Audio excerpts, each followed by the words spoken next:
میرے پاک پیغمبر علیہ السلام نے فرمایا میں آخری نبی ہوں، میرے بعد کوئی نبی نہیں، میرے بعد جو نبوت کا دعویٰ کرے وہ کذاب ہے، دجال ہے، لعنتی ہے، لیکن نبی نہیں ہے۔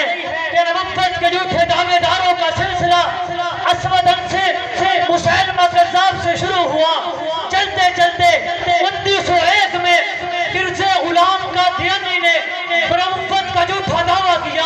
مسیلمہ کذاب نے بھی نبوت کا دعویٰ کیا تھا، لیکن دعویٰ چھوٹا۔ اسود نے بھی نبوت کا دعویٰ کیا، لیکن دعویٰ چھوٹا۔ مرزا غلام قادیانی نے جو نبوت کا دعویٰ کیا ہے، تمام نبوت کے دعوے داروں سے بڑھ کر دعویٰ کیا ہے۔ تمام نبوت کے دعوے داروں سے بڑھ کر مرزا غلام قادیانی نے نبوت کا دعویٰ کیا ہے۔ نبوت کا دعویٰ کرتے ہوئے کہتا ہے وہ جب محمد مکہ میں آئے ان کے معجزات 3000 اپنے متعلق کہتا ہے کہ میرے معجزات 10 لاکھ سے بھی زائد ہے۔ میرے بھائیوں، مسیلمہ کذاب نے نبوت کا دعویٰ کرتے ہوئے کہا تھا میں چھوٹا نبی محمد بڑے نبی، میں چھوٹا نبی محمد بڑے نبی، میں دیہات کا نبی محمد شہروں کے نبی۔ لیکن مرزا غلام قادیانی نے کہا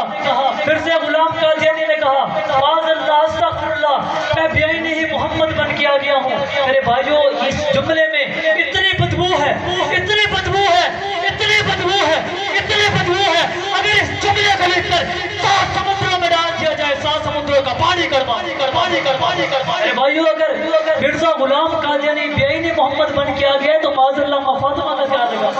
یہ ہے دجل، یہ ہے فریب، اس سے بچنا، پوری امت کو بچانا ہم سب کا فرض ہے۔ میرے بھائیوں، مرزا غلام قادیانی نے سب سے پہلے میرے رب کی توہین کی، میرے صحابہ کی توہین کی، میرے پاک پیغمبر کی توہین کی۔ مرزا غلام قادیانی نے صحابہ کی توہین کی، ازواج مطہرات کی توہین کی۔ مرزا غلام قادیانی نے میرے رب کی ذات توہین کی، میرے رب کی توہین کرتے ہوئے کہتا ہے سچا خدا وہی ہے جس نے قادیان میں اپنے نبی کو بھیجا۔ میرے بھائیوں، پاک پیغمبر کی توہین کی، صحابہ کی توہین کرتے ہوئے یہ بدبخت کہتا ہے معاذ اللہ استغفر اللہ، ابو بکر عمر تیرے تسبیح کھولنے کے لائق بھی نہیں۔ یہ ہے دجل، یہ ہے فریب۔ کہہ دو مرزا غلام قادیانی پہ، مرزا غلام قادیانی پہ پھر اس کا بائیکاٹ ہونا چاہیے یا نہیں ہونا چاہیے؟ اس سے لین دین حرام ہے، اس سے تعلق حرام ہے، اس سے رشتہ داری حرام ہے، اس سے تعلق حرام ہے، اس سے دوستی حرام ہے۔ قادیانیوں سے تعلق، ناطہ، رشتہ حرام ہے، حرام ہے، حرام ہے، حرام ہے، حرام ہے۔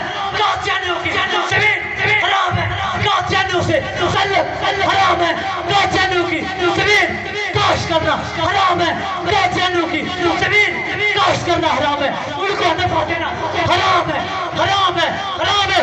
اٹھاؤ ہاتھ، آج وعدہ کرو، رب کو گواہ بناؤ، رب کو گواہ بناؤ۔